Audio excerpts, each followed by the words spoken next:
আসসালামু আলাইকুম রহমতুল্লাহ। আজ দুপুর ২টার সময় নির্বাচনী প্রচারণা চলাকালীন ওসমান হাদি ভাইয়ের উপরে আক্রমণ করা হয় এবং সে গুলিবিদ্ধ হন। তার বাম চোয়ালে গুলিবিদ্ধ হয় সে। তাকে মূলত মারার জন্য টার্গেট করে গুলিটা করা হয়েছিল, কিন্তু আল্লাহর অশেষ রহমতে তিনি বেঁচে যান।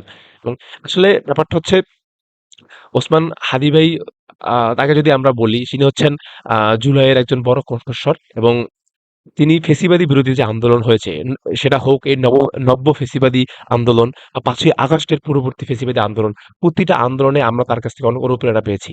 ওসমান হাদি ভাই সাহসী কণ্ঠস্বর।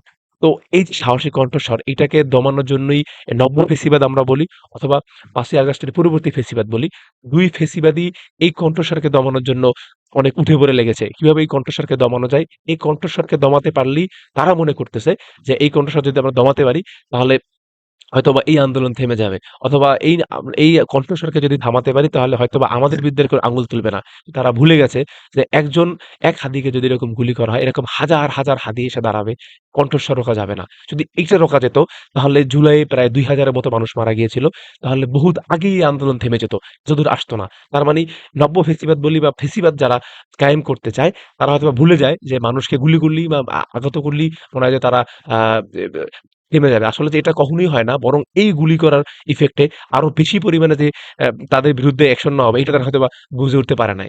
আসলে ব্যাপার হচ্ছে কি, মানুষ যখন আস্তে, আস্তে ফেরাউন হওয়ার দিকে আগায়, তখন তাদের মাথায় আর কমন সেন্স কাজ করে না যে আসলে আমি কি করতেছি? যেমন আমরা যদি বলি, যেমন ফিরাউন যখন হচ্ছে আ আ মুসা আলাইহিস সালামের তৈরি করা রাস্তার দিকে যাচ্ছিল, ওর কিন্তু তখন মাথায় কোনো ব্যালেন্স ছিল না যে, আরে এটা তো মুসার রাস্তা।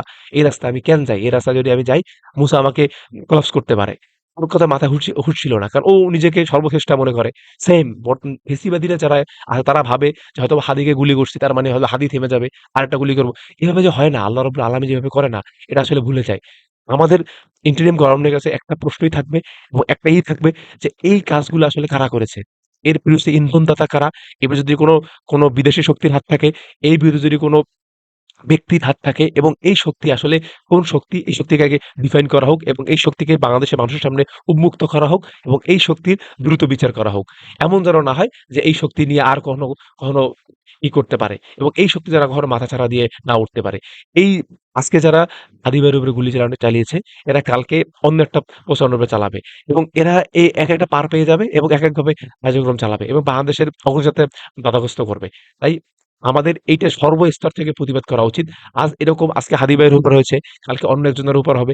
এরকম করতে, করতে ওরা চাইবে বাংলাদেশের ফেসিবাদ কায়েম করতে। আবারও যেন বাংলাদেশ ফেসিবাদী দেশ হয়ে উঠে।